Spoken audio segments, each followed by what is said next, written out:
The paints and brushes used to paint this model can be found on dracoya.com. See the link in the description for 10% off yours. Welcome to the First Turn Gaming channel. This is Llama Paints Minis. And today I'm showing you here the completed display piece, Sahalar and Razha, the beautiful model from Kimera. You can find this model, just like the paints and brushes, on the website, link in the description. This was a pretty fun project. I had never painted a Kimera model before, and they make a couple different versions of some of them. Like this particular miniature can be found in a 38mm size and a 75mm size. The 75 is obviously much more detailed, certainly suitable for those who are used to scale figures and busts.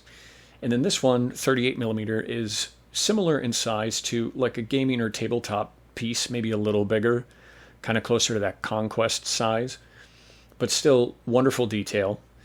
I actually picked this model up earlier this year when I was at Adepticon, right at the end of March, early April. But it took a little bit before I got to work on the project, and the assembly was pretty straightforward. And it's nice when you have a model with clean details and a sharp mold, because then the pieces fit together real snug and you need to do very little in the way of modifications or gap filling.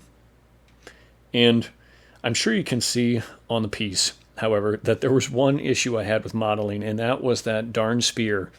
It's really a lovely piece that Sahalar, the rider, is wielding, but I'll be darned if that resin just did not want to unbow.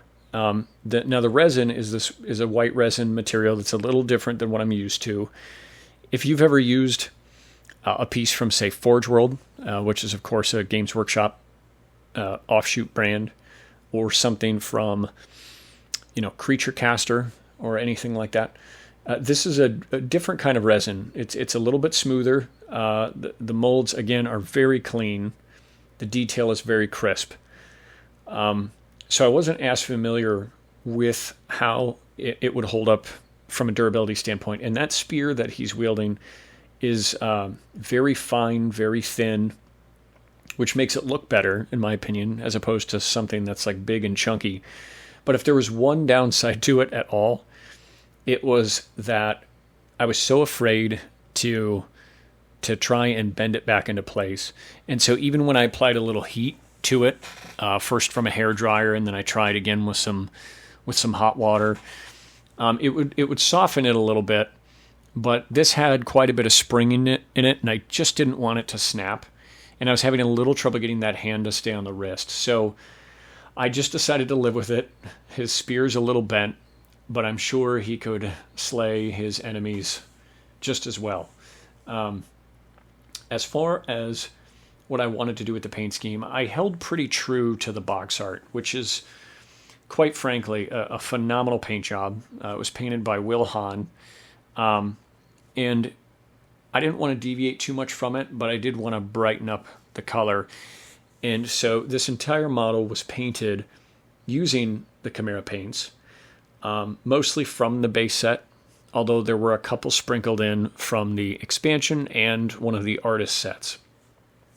The only thing I used that wasn't really Kimera paint was I snuck a little bit of fluoro pink into the mixture for the fabric.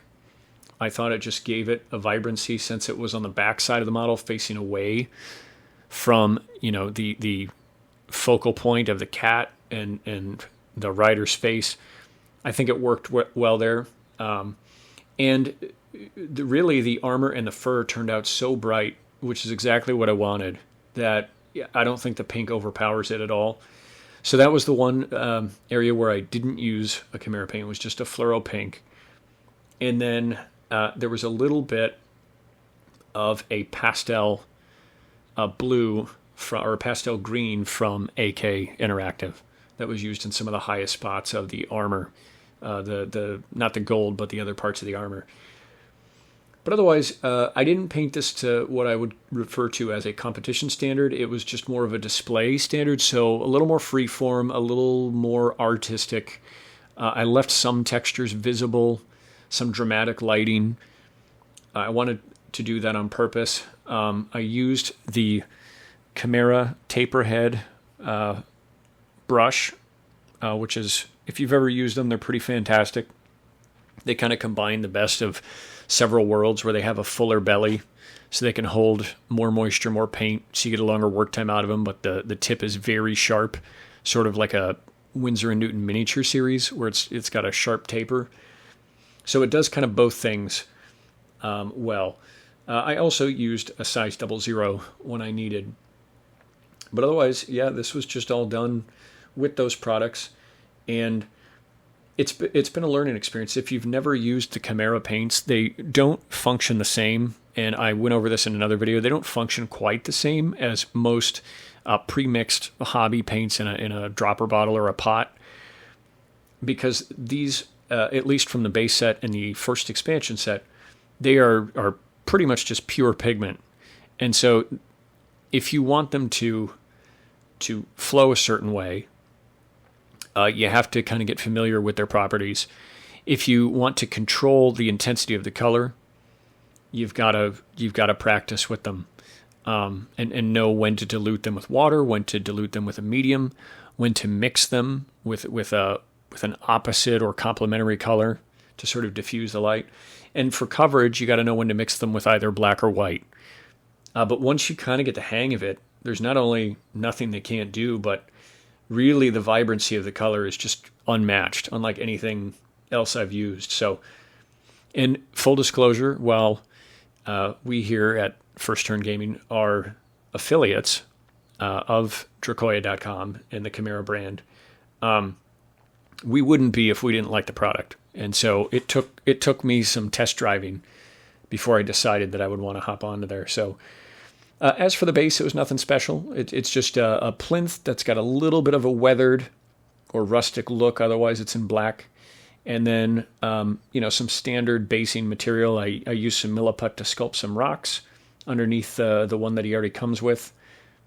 And then just got some foliage and grass and flowers and things all over the base that I think fits the very high fantasy motif that we see here. But yeah, this was a pretty fun project.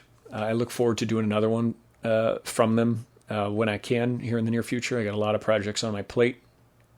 And as far as how these colors work, you can watch my previous video to show just how they are straight out of the bottle or diluted with a little bit of water. But I'm going to get a little more in depth into how to really maximize the Kimera paints and use them to your advantage, and then to show you how far and how versatile they can really go. So tune in for that, and I hope you enjoyed. Thank you.